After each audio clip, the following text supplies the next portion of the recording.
The disaster bill slated to bring so much needed help to Georgia farmers, it has stalled once again, and that kicks off tonight's speed feed. Republican Representative Thomas Massie from Kentucky now was the only objection during a pro forma House session that requires unanimous consent. Texas Republican Representative Chip Roy did the same thing last week.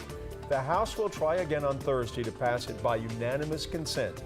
If blocked, a full House vote should happen when lawmakers return next week. President Trump said he will sign the bill even though it excludes border funding. Republican Senator David Perdue tweeted this afternoon. This is yet another example of politicians putting their own self-interest ahead of the national interest.